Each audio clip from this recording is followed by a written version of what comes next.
ang gagawin natin ngayong video, Tatalakayin. di ikaw na gumawa. Yon. Ang tatalakayin natin sa bidyong ito ay divide of function. Division kasi!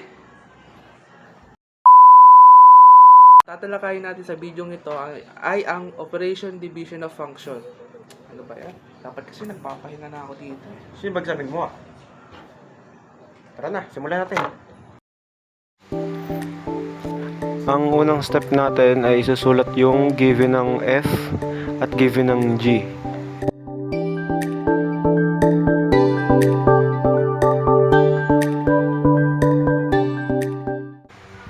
Yan. Tapos i-factor natin yung x squared minus 4 at 5x minus 10.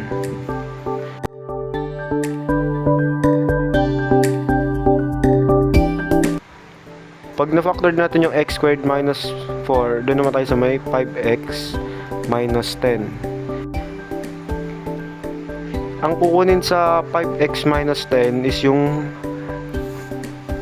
similarities nila, which is yung 5.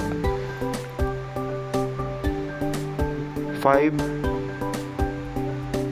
tapos parenthesis x tapos 10 divided by 5 equals 2. So ito yung ilalagay natin. Then cancel na lang yung magkaparehas. At ang sagot ay x squared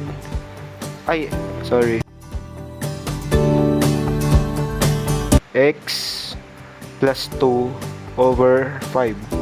Then done.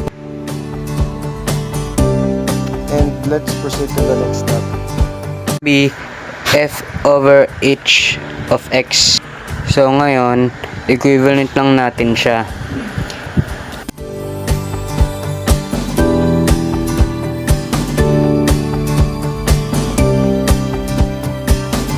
Distribute natin yung x, f over x over h of x. And then, substitute lang natin yung mga values ng functions. F of x is x squared minus 4. Sa h of x naman, x squared plus 3 minus 10. So ito naman, factoring general of x naman. So hanapin lang natin yung factors ng negative 10 kung saan yung sum niya is positive. 10 times negative 1, negative 10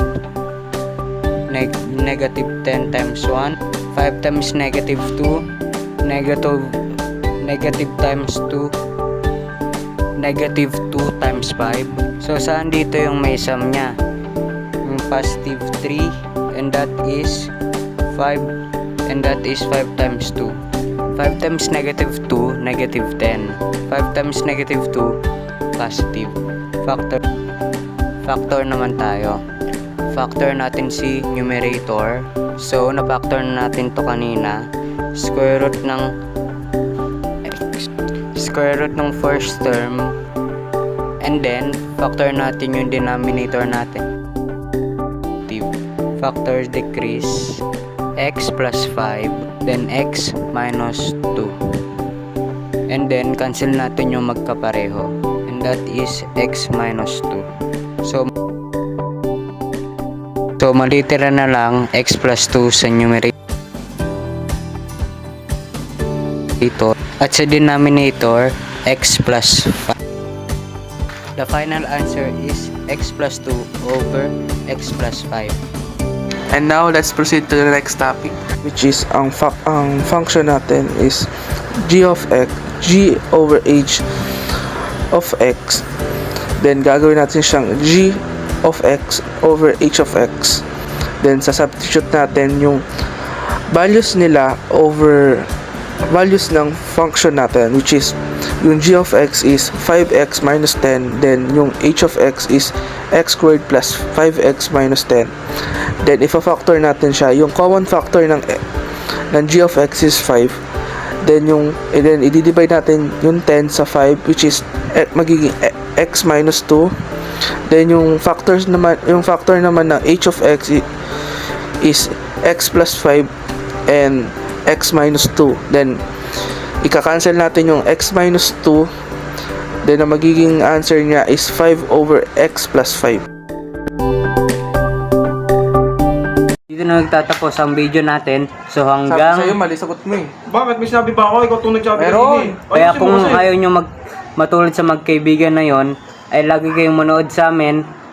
Kaya like, comment, and subscribe!